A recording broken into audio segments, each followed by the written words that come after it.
రెండు తెలుగు రాష్ట్రాల్లో అతి భారీ వర్షాల వల్ల ప్రజలైతే పెద్ద ఎత్తున నష్టపోయారు.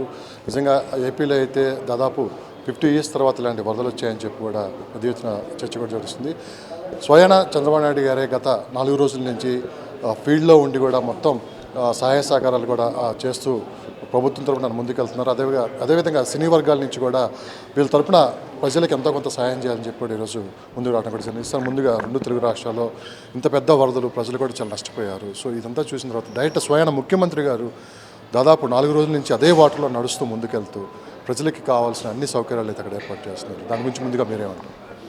డెఫినెట్గా చాలా అద్భుతంగా చేస్తున్నారు సార్. అంటే ఎంత కమిట్మెంట్ ఉండబట్టి ఆ రోజున ఇక్కడ బాలకృష్ణ గారి ఇది ఉన్నా కూడా ప్రజలే అనే ఒక దీనికోసం దేనికి కూడా రాకుండా ఆయన అక్కడ ఉండి డే అండ్ నైట్ చేస్తున్నారు. ఇవాళ అటువంటి రాజకీయ నాయకులు ఉండటం అనేది ఉత్తమం. అక్కడ ఆయనైనా కానీ ఇక్కడ రేవంత్ రెడ్డి గారు కానీ ఎవరైనా.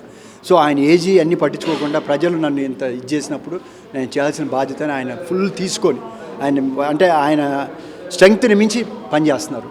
డెఫినెట్గా దాన్ని అభినందించాలి. ఇది చాలామందికి రోల్ మోడల్ అవుతుంది. ఇప్పుడు మిగతా వాళ్ళు కంపేర్ చేసుకొని చాలా రేపు పొద్దున ఇలాంటివి జరగకూడదు, ఎవరు కూడా ఎక్స్పెక్ట్ చేయకూడదు. అలాంటి అయినప్పుడు ప్రతి ఒక్కరు కంపారిజన్ అలా చేయలేదనే ఎక్స్పెక్టేషన్ కూడా వస్తుంది.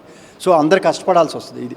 బట్ ఇవాళ ఒక వాల్యుబుల్ అన్ని నాలెడ్జ్ ఉన్న వ్యక్తి ఉండటం వల్ల ఇవాళ అలాంటి కలామిటీ వచ్చినా కూడా దాన్ని కంఫర్టబుల్గా హ్యాండిల్ చేసి చాలా తక్కువ టైంలో, ఎందుకంటే లాస్ట్ టైం మీకు గుర్తుంటుందో లేదో హుదూద్ టైం అప్పుడు కూడా పారిశ్రామిక మొత్తం రాష్ట్రంలో ఉన్న వాళ్ళందరినీ ఫస్ట్ టైం మొబిలైజ్ చేసి క్లియర్ చేసి విత్ ఇన్ షార్ట్ టైంలో బయట చేశారు. ఇప్పుడు కూడా చూస్తే మీరు ఎక్కడెక్కడ నుంచి వాళ్ళు మొత్తం తీసుకొచ్చి ఆ బురద ఎన్ని క్లీనింగ్ అలానే ఫైర్ ఇంజిన్స్ నాటి తీసుకొచ్చి అలా ప్రతిదీ మైన్యూట్గా ఆలోచన చేసి చేయటం అనేది it is a good thing. ఇది నలుగురికి రేపొద్దున భావితరాలకు కూడా ఉపయోగపడుతుంది ఎలా చేయొచ్చు అనేది. డెఫినెట్గా ఆయన చేసేదాన్ని ప్రతి ఒక్కరు అభినందిస్తారు.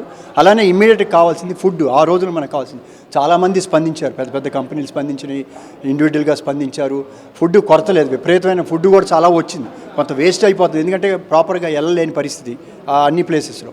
సో ఆ ప్రాబ్లం అయితే సాల్వ్ అయిపోయింది. ఇప్పుడు వరద ఉధృతం కూడా తగ్గింది. ఇప్పుడు రీహాబిటేషనే మెయిన్ ఇంపార్టెంట్ థింగ్. అంటే వాళ్ళు పోగొట్టుకున్న సామాను ఒంటి బట్టలతో ఉంటారు, మొత్తం సర్టిఫికేట్లు తడిసిపోయినాయి రకరకాలు. దానికి ఆల్రెడీ ఆయన ఒక మీటింగ్ కూడా పెట్టారు ఇమీడియట్గా. ఎవరు ఇన్సూరెన్స్ వాళ్ళతో పెట్టారు, మిగతా డిపార్ట్మెంట్స్తో పెట్టారు. అన్నీ మీరు క్లియర్ చేయాలని చెప్పి ఏదైతే పోయినాలో ఇవన్నీ ప్రతిదీ కూడా పాయింట్ తీసుకొని నోట్ చేస్తారు. డెఫినెట్గా ప్రతి ఒక్కరు స్పందించారు కూడా మన రాష్ట్రం నుంచి. రెండు రాష్ట్రాలు సమానమే. ఎందుకంటే ఇవాళ వాళ్ళందరూ ప్రజలు ఆదరించబట్టే వీళ్ళందరూ ఈ స్టేజ్కి వచ్చారు.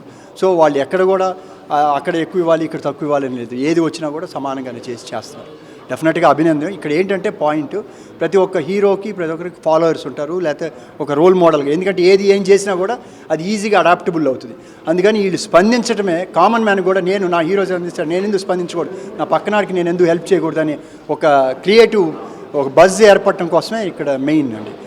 దానిగా చూడాలి. అంతేగాని వీళ్ళు ఎంత ఇచ్చారు లేకపోతే పెద్ద కంపెనీలతో పోటీ అని కాదు. ఎవరికి వాళ్ళ దీని ప్రకారం ఆలోచన చేశారు.